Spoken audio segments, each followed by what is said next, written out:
Penerokaan Sarawak dalam ekonomi baru yang mesra alam seperti alga, karbon dan hidrogen diyakini akan membawa kesan positif dalam jangka masa panjang. Pensyarah kanan Fakulti Ekonomi dan Perniagaan Universiti Malaysia Sarawak UNIMAS, Dr. Zulhazwan Husaini menyifatkan inisiatif Premier Sarawak Datuk Patinggi Tan Sri Abang Johari Tun Openg penting bagi mengurangkan kebergantungan kepada minyak mentah yang tidak mapan. Jelas beliau, pelibatan yang telah dimulakan ketika ini merupakan langkah tepat tanpa perlu menunggu sektor berkenaan berkembang maju. Jika ianya matang nanti, saya yakin Sarawak akan menjadi negeri pengeluar yang mampu untuk menampung bukan setakat permintaan sumber yang boleh diperbaharui ini di dalam negara, ianya juga dapat dipasarkan di peringkat global. Hasilnya, sektor ini akan menjadi sumber pendapatan yang baru kepada kerajaan negeri Sarawak.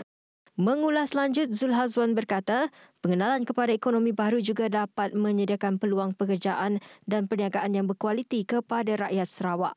Sementara itu, Fellow Penyelidik Pusat Kajian Demokrasi dan Pilihan Raya Universiti Malaya UM Sedal, Profesor Madya Dr. Awang Azman Awang Pawi berkata, Abang Johari telah melaksanakan pelbagai transformasi sepanjang pimpinannya.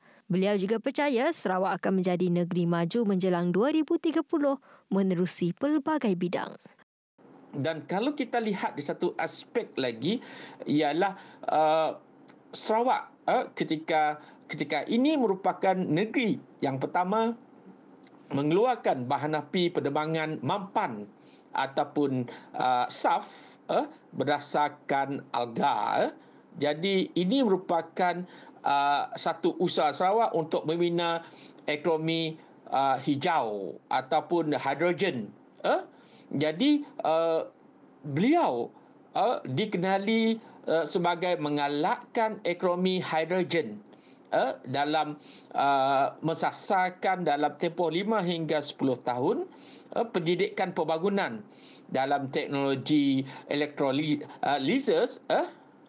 Pada masa yang sama, Awang Azman melihat usaha yang dilakukan Abang Johari sepanjang pentadbirannya menunjukkan komitmen jitu terhadap ekonomi karbon menjelang 2050.